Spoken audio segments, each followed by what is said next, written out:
3월 3일 교회 소식입니다. 오늘 예배에 참석하신 모든 분들을 주님의 이름으로 환영하고 축복합니다. 우리 밝은 교회는 성경적인 교회인 신약교회 회복을 위해 비신자를 전도하여 제자 삼는 일을 교회의 사명으로 알고 여기에 집중하는 교회입니다. 오늘 예배를 통해서 구주이신 예수님을 만나시고 하늘의 복 많이 받으세요. 2024년 표어입니다. 다 같이 읽겠습니다. 시작! 우리의 섬김이 하나님께 영광, 우리에게 기쁨이 되게 하소서.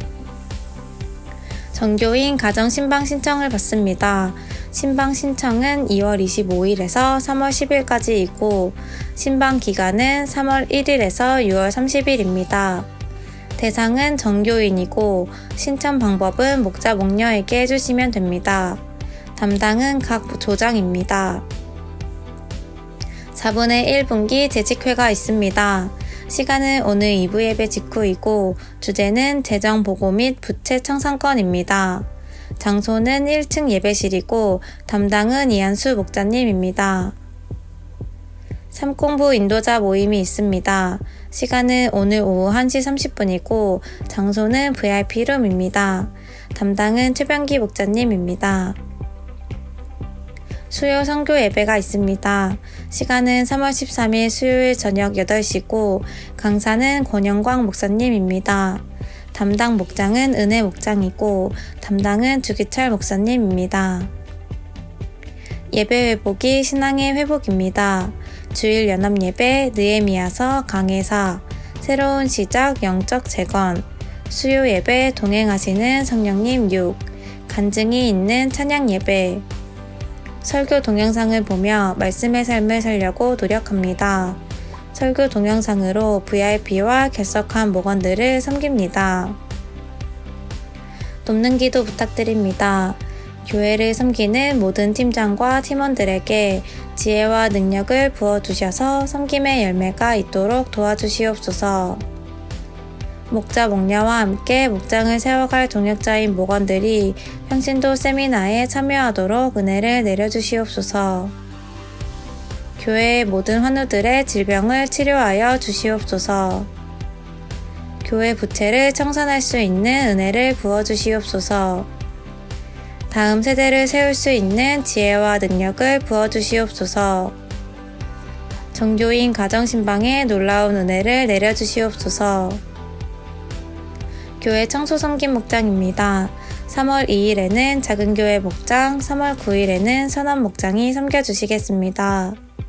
교회 중식 섬김 목장입니다. 3월 3일에는 주닮은 목장, 3월 10일에는 치앙라이 목장이 섬겨주시겠습니다. 항상 교회를 섬기시는 우리 밝은 가족들이 자랑스럽습니다. 암송 구절입니다. 고린도전서 3장 9절 말씀 다 같이 읽겠습니다. 시작! 우리는 하나님의 동역자요 여러분은 하나님의 밭이며 하나님의 건물입니다. 고린도전서 3장 9절 말씀 아멘.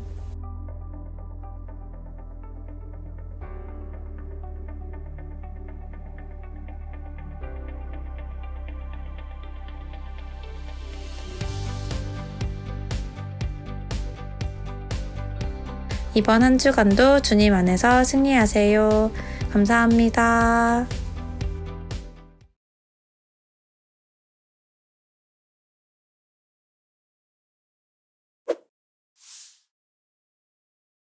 지난 한 주간 동안 저희가 먼 거리를 이렇게 오고 가는 일이 있었습니다. 이유는 장례가 있어서 우리 교회 성도들이 섬기기 위해서 먼 거리를 오고 갔습니다. 어렸을 때부터 제가 장례를 많이 이렇게 참석하고 또 집례하고 섬기는 일들을 많이 했는데 이번에 또 장례를 이렇게 섬기면서 제 마음에 주셨던 마음이 있었습니다. 그것은 이게 참 어떻게 보면 남의 일이라고 생각할 수도 있고 그냥 멀리 생각할 수 있는 일임에도 불구하고 한 마음 한 뜻으로 우리 가족들이 일이니까 함께 참여해서 같이 위로하고 격려하는 또 그런 시간들이 있었습니다. 그러면서 제 마음에 참 우리 교회가 건강한 공동체다라는 생각을 했습니다. 거리와 관계없이, 시간과 관계없이 어떤 분들은 회사에 반차를 내고 시간을 내어서 참여해서 서로 위로하고 격려하는 시간들을 이렇게 같이 가지고 있었습니다. 그리고 또 참여하지 못하는 분들은 기도하면서 또 하나님의 은혜를 구하는 일들도 있었습니다. 그렇게 여러 가지 상황들을 경험하면서 참 우리 교회가 건강하고 또 우리 가족들끼리 또 우리 안에 있는 식구들끼리 잘 이렇게 세워가는 모습들이 너무나 이렇게 감사했던 시간이었던 것 같습니다. 하나님께서 우리에게 이렇게 한 공동체로 엮어주신 또 함께 하게 하신 이유가 있지 않을까라는 생각을 다시 하게 됐습니다. 한시적이겠지만 우리가 천국 가기 전까지 우리 공동체 안에서 우리가 서로를 섬겨갈 때 서로를 살피고 서로를 세워가는 아름다운 공동체, 건강한 공동체 되기를 주님의 이름으로 축복합니다. 여러분의 가정도 그런 가정으로 세워지기를 소원합니다. 여러분들이 섬기고 있는 목장도, 우리 교회도, 일터도, 여러분 학교도, 여러분이 섬기고 있는 모든 곳이 그렇게 아름다운 공동체가 되어지기를 주님의 이름으로 축복합니다. 우리가 지금 보고 있는 것은 느헤미야라고 하는 구약 성경의 책입니다. 느헤미야가 기록했던 아주 짧은 성경이지만 이것에서 하나님께서 우리에게 가르쳐 주시려고 하는 것은 새로운 시작, 영적인 재건, 이 부분을 우리에게 가르쳐 주시려고 하는 것 같습니다.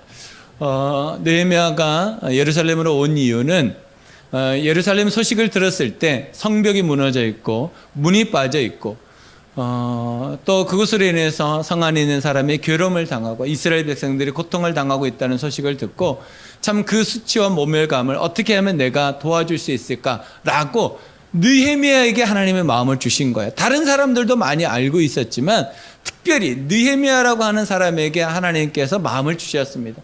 그리고 기도하면서 4개월을 기다렸고 그 이후에 왕에게 말하고 예루살렘으로 오게 되었습니다. 하나님의 인도하심도 있었고 하나님께서 그 바벨론 왕의 마음도 움직여 주셔서 느헤미야가 예루살렘으로 오게 되었습니다. 도착해서 느헤미야가 3일을 쉽니다. 그러고 난 다음에 한밤에 아무도 없을 때 무너진 성벽과 성문을 살피러 다닙니다.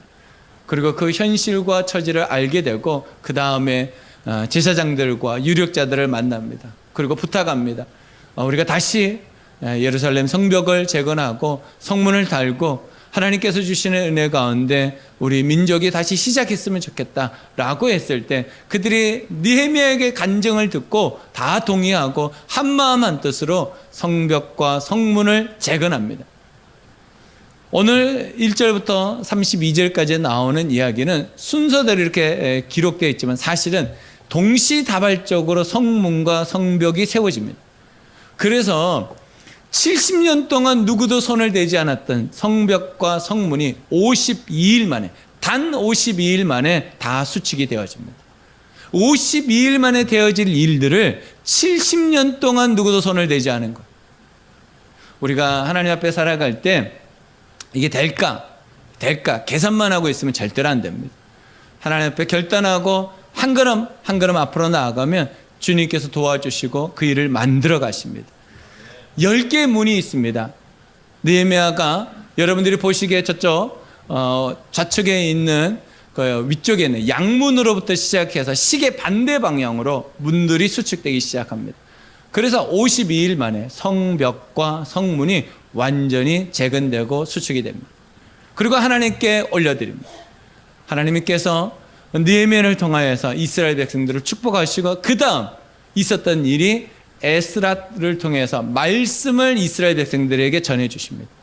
그리고 그 백성들이 그 말씀을 듣고 울었다 이렇게 말합니다. 왜냐하면 이것을 52일 만에 할 수 있었던 일인데 70년 동안 하지 않고 있었던 거예요. 그리고 말씀을 들었을 때 그들에게 하나님의 찔림을 주셔서 그들이 하나님 앞에서 순종하지 못하고 살았던 그 삶을 회개하면서 다시금 주의 말씀 앞에 살아가기로 결단하게 됩니다. 여러분 삶 속에 혹시 무너져 있는 것들이 있다면 주님 앞에 한 걸음 나아가십시오. 여러분들이 하나님하고 약속한 것이 있다면 그 약속을 지키기 위해서 한 걸음 앞으로 나아가십시오.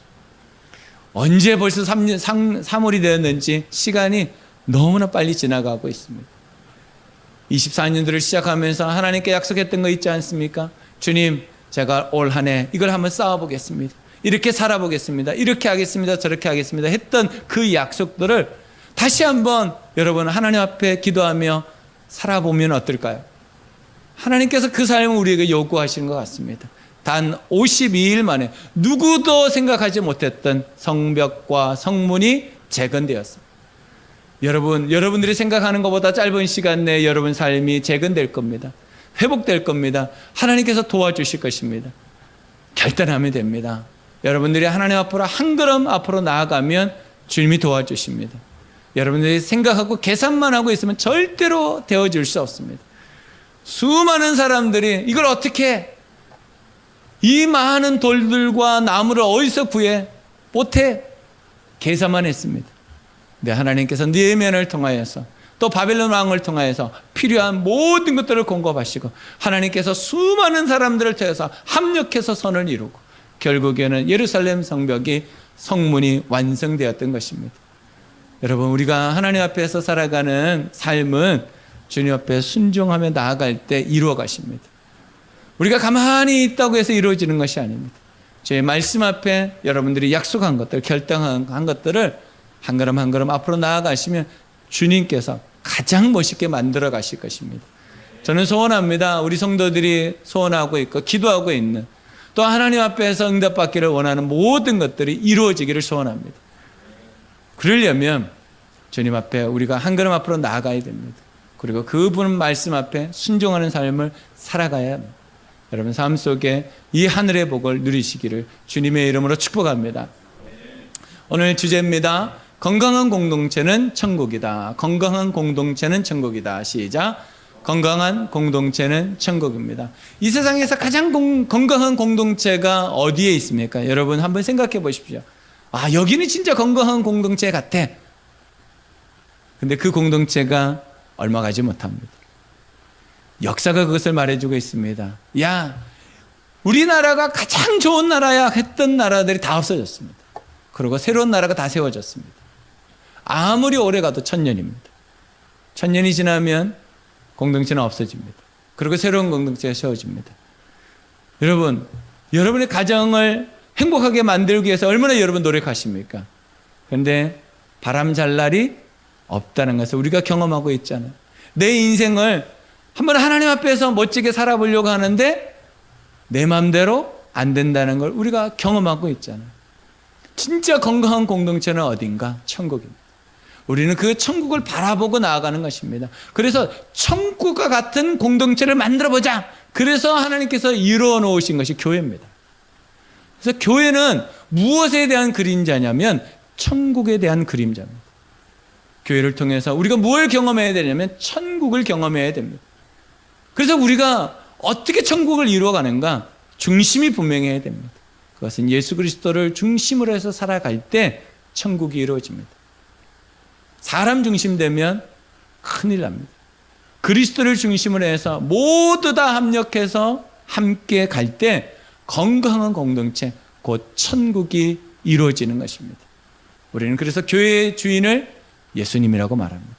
교회의 머리를 예수님이라고 말합니다. 우리는 기도할 때 예수님 이름으로 하고 예수를 따라갑니다. 왜냐하면 우리는 다 부족하기 때문이에요. 다 연약하기 때문이에요. 그래서 우리는 합력하지 않으면 천국을 이루어갈 수 없습니다. 가장 아름다운 공동체가 무엇인가? 남을 나보다 낮게 여기는 공동체입니다. 남을 성공시키는 공동체입니다. 남을 세워가고 남을 축복하는 공동체입니다. 그것이 바로 교회입니다. 이 세상은 그런 공동체를 보고 싶어 합니다. 교회는 그런 공동체를 세상에 보여줘야 될 의무가 있습니다. 저는 우리 공동체가 어디를 가든지 그런 하나님의 나라를 보여주는 공동체가 되었으면 좋겠습니다. 여러분들이 가는 곳마다 하나님의 역사하심과 하나님의 함께 하심으로 사랑하여 섬기는, 성공시켜주는, 세워주는, 나보다 저 사람을 더 낮게 여겨주는 그런 아름다운 공동체가 되었으면 좋겠습니다. 여러분 삶 속에 이것이 이루어지기를 주님의 이름으로 축복합니다. 그럼 어떻게 이 땅에서 천국을 이룰 수 있을까요? 두 가지라고 생각합니다. 첫 번째는 사역을 분담합니다. 사역을 분담합니다. 시작. 사역을 분담합니다. 1절입니다. 대제사장 엘리야십이 동료 제사장들과 함께 나서서 양문을 만들어 하나님께 바치고 문짝을 제자리에 달았으며 한메아 망대와 하나넬 망대까지 성벽을 쌓아 봉헌하였다. 오늘 여기에 나오는 그 성문이 10개의 성문이거든요. 지금 이스라엘에 이제 예루살렘에 가면 성문이 8개밖에 없습니다. 지금 현재는 8개지만 그때 당시 느헤미야 당시는 10개의 성문이 있었다, 이렇게 성경은 이야기합니다. 그 성문을 다 수축하고 주변에 있는 성벽을 재건하는 일을 느헤미야를 통해서 하게 됩니다. 그런데 느헤미야 혼자 한 게 아닙니다. 여기 1절부터 32절까지 보면 70여 명의 이름이 거명됩니다. 근데 그 70명은 리더고요. 그 70명의 가문과 족속들이 한꺼번에 달라들어서 문과 성벽을 재건하는데 수만 명이 했다라고 합니다. 그러니까 우리가 어떤 일들을 할 때는 사역을 분담하는 것이 지혜로운 것입니다. 성경은 우리에게 그것을 이야기합니다. 대표적으로 성경에서 사역 분담 그러면 가장 먼저 나오는 사람이 이드로라고 하는 사람입니다. 모세의 장인이죠. 모세가 200만 명이나 되는 사람들의 이야기를 들어줘야 됩니다. 상담을 해야 되고 일을 해결해야 됩니다. 그러니까 밤에 잠을 자지를 못해요. 쉬지를 못합니다. 그랬더니 장인 이드로가 모세에게 옵니다. 네가 하는 일이 옳지 못하다. 너와 함께 섬길 수 있는 직분자들을 세워라. 그래서 세운 사람들이 누굽니까? 1000부장, 100부장, 50부장, 10부장을 세웠어요.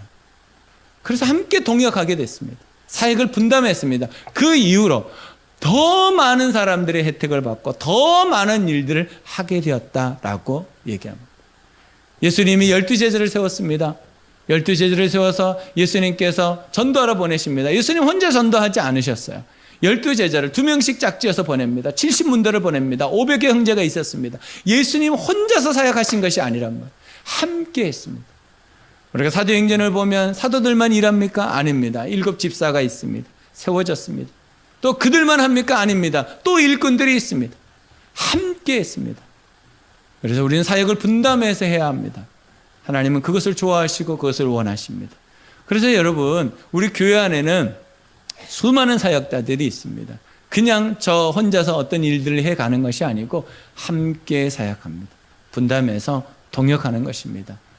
함께 해가야 됩니다. 그래야지만 되어집니다. 그런데 이 사역을 분담하여 섬기다 보면 우리에게 찾아오는 하나의 함정이 있습니다. 그것이 비교의식입니다. 내가 하는 사역과 다른 사람이 하는 사역의 비교의식이 우리에게 찾아옵니다. 하다 보면 그 비교의식 때문에 없어지는 것이 있습니다. 그것이 감사입니다. 처음 하나님께서 나에게 맡겨주셨을 때는 주님 감사합니다, 내가 충성을 다하겠습니다 라고 하지만 그 일을 하다 보면 내가 보이는 것이 아니라 남이 보입니다. 그래서 비교의식에 빠지게 되죠. 그러다 보면 감사가 사라집니다. 그러면 내 사역이 기쁨이 없습니다. 그러면 원망이 되고 불평이 됩니다. 그러다 보면 하나님 앞에서 온전한 삶을 살아가지 못합니다. 제가 알고 있는 한 목사님 교회에 코로나 시절에 있었던 일이라고 합니다. 그 목사님이 어느 집사님이 목사님 방으로 찾아온 거예요. 그래가지고 그 집사님이 이렇게 말하는 거예요. 목사님, 제가 우리 교회가 커요. 우리 교회에 코로나 때문에 방역을 해야 되는데 제가 하겠습니다. 제가. 그래가지고 교회에 이제 방역 분무기가 있어가지고 자동을 하는 혼자서 하실 수 있겠냐고. 걱정하지 마세요. 저 혼자 할 수 있다고. 1층, 2층 뭐 또 다른 동까지 해야 되는데 내가 사람은 붙여주겠다. 혼자 절대로 못한다. 혼자 하다가 힘들다. 지친다. 근데 그 집사님, 나 혼자 할 수 있다고. 걱정하지 마. 목사님, 걱정하지 마. 누구도 도와주지 않아. 나 혼자 할 수 있다. 그래가지고 그 일을 맡겠다는 거예요. 하시겠다 그래가지고. 그래가지고 4주 동안 열심히 하셨다는 거예요. 4주 후에 이분이 교회 돌아다니면서 불평불만 하는데 내가 그렇게 충성봉사하는데 누구 한 사람 도와주는 사람 없다고. 막 그러고 돌아다녔다는 거예요. 그러면서 막 이 사람 저 사람을 대놓고 막 험담하고 힘들어하고 목사님을 나중에 공격하고. 목사님이 나중에 그 얘기 듣니까 얼마나 황당해요. 아니 내가 분명히 사람 붙여준다 그랬지 않냐. 함께 함께 해라고 그랬지 않냐? 혼자 못한다 그러지. 그런데 본인은 굳이 혼자 한다고 그렇게 해놓고 이제 와서. 그래서 그분 교회 나가버렸어요. 황당해요? 안 황당해요? 우리 안에 이게 있습니다. 그래서 사역을 분담해서 하다 보면요, 꼭 이런 일이 있습니다. 우리 안에 비교의식을 넘어가지 못하면 함께 하기가 어렵습니다. 여러분들 안에 내가 하는 일은 굉장히 힘들고 어려운 것처럼 느껴집니다. 다른 사람은 아주 쉽고 간단한 것처럼 느껴집니다. 사역을 분담할 때 우리가 넘어가야 되는 것은 뭐냐면 비교의식입니다. 남을 나보다 더 낮게 여기는, 정말 다른 사람을 성공시켜주기를 원하는 그런 마음으로 감사함으로 해야 합니다. 그래서 사역을 분담할 때 우리에게 가장 중요한 마음은 감사함으로 하는 거예요. 여러분들 안에 감사함이 있는지 점검해 보셔야 됩니다. 내가 지금 감사함으로 하고 있는가? 아니면 내가 하는 일을 누구도 도와주지 않는다고, 나 혼자 다 할 수 있다고 분명히 그렇게 얘기해 놓고 나중에는 그것이 불평이 되고 불만이 되고 나중에 교회를 떠나가는, 문제를 일으키는 일이 되어지는 그런 일들이 우리에게 일어날 수 있다.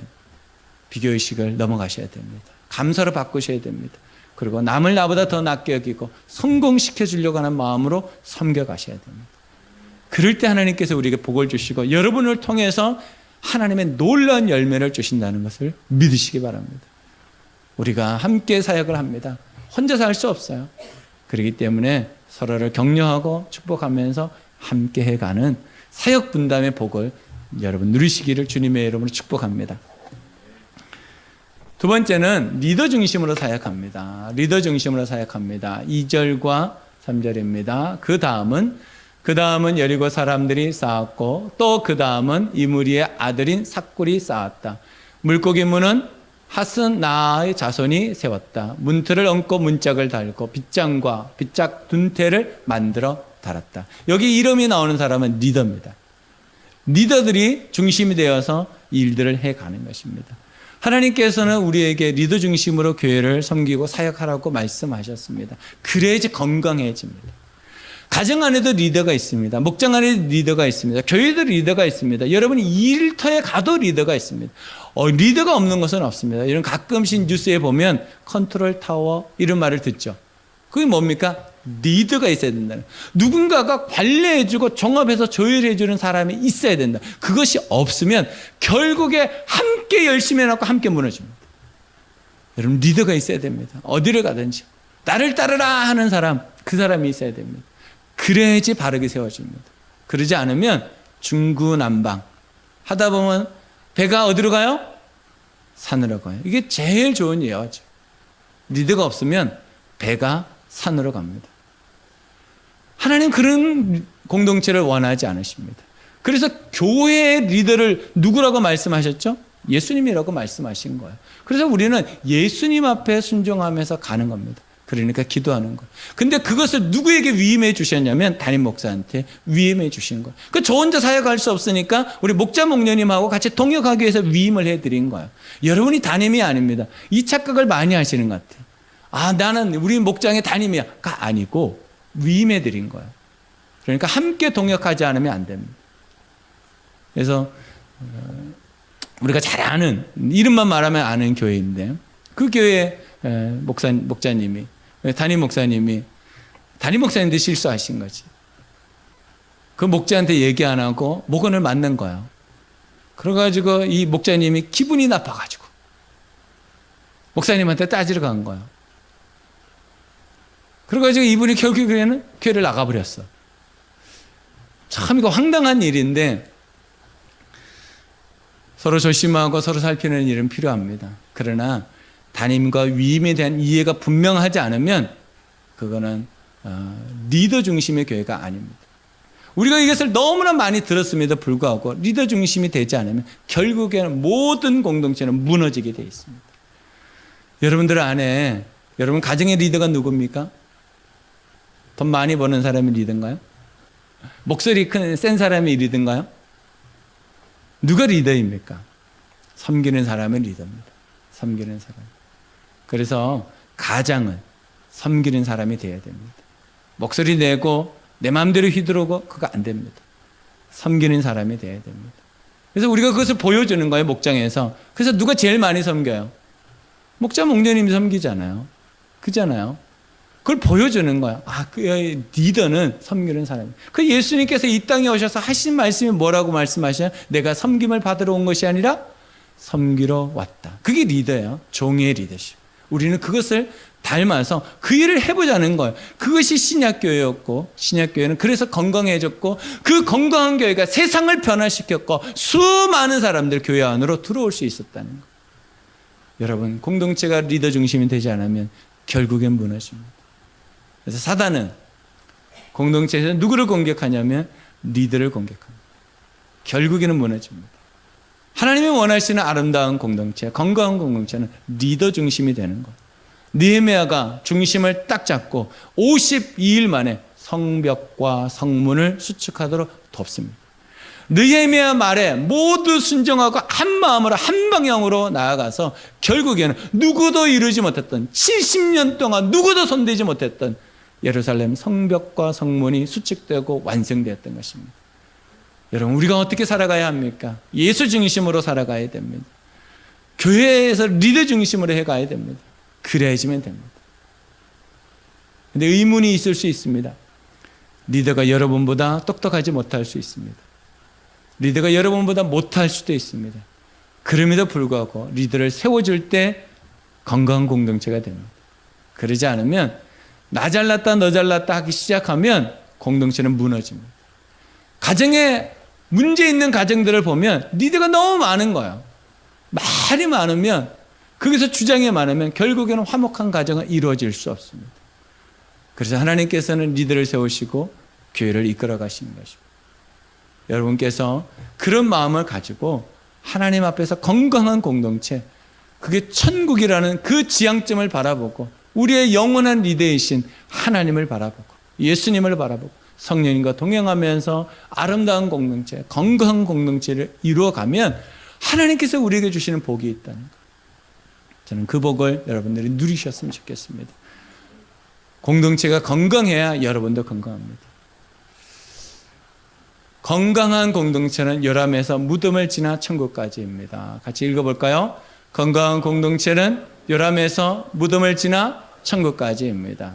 세상은 요람에서 무덤까지만 갑니다. 그러나 건강한 공동체, 천국을 이루는 공동체는 천국까지 가야 됩니다. 우리가 어디까지 같이 가냐면 천국까지 같이 가는 사람입니다. 그래서 우리가 옆에 있는 분들을 어떻게 해야 돼요? 잘 봐드려야 됩니다. 천국 가서 만날 거니까, 그것도 영원토록. 그러니까 지금부터 잘 봐드려야 돼요. 우리 같이 인사해 볼까요? 잘 봐드리겠습니다. 잘 봐드리겠습니다. 예, 잘 봐드리겠습니다. 잘 봐드리겠습니다. 서로 잘 봐드려야 돼요. 서로 잘 봐드려요. 왜냐하면 천국 가서 만날 거니까. 이 땅에서 끝나지 않아요. 여기서 그냥 끝나면, 여기서 피하면, 여기서 어떻게 하면 끝날 거다. 그렇지 않습니다. 영원토록 함께 합니다. 그래서 천국에 대한 예화 중에 깜짝 놀란 세 사람이 있다 그러잖아요. 기억나시나요? 한 사람이 죽었습니다. 천국 도착했습니다. 그런데 깜짝 놀랐습니다. 왜 놀랐을까요? 와야 할 사람이 보이지 않는 것. 이 사람은 틀림없이 천국에 있을 거야 했던 사람이 천국에 아무리 찾아서 수소문을 해도 없는 거예요. 그래서 깜짝 놀랐습니다.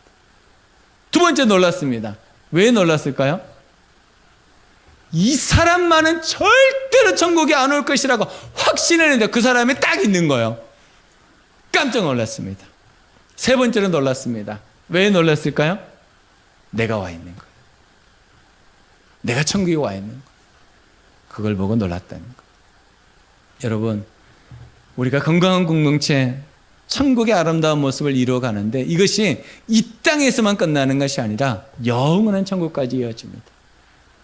누군가가 좀 부족해도 연약해도 우리가 섬기면서 기다리면서 기도하면서 같이 가는 겁니다.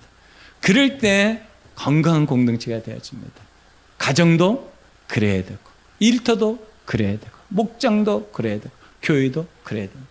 여러분들이 머물러 있는 곳이 그래야지 행복합니다. 그러지 않으면 여러분들 안에 천국이 없습니다. 저는 소원하기는 여러분들이 이번 한 주간 동안 3월을 시작하면서 한 주간을 살아가는데 이전에 누리지 못했던 그 천국이 여러분들에게 누려졌으면 좋겠어요. 하나님이 주시는 그 아름다운 모습이 여러분들에게 누려졌으면 좋겠어요.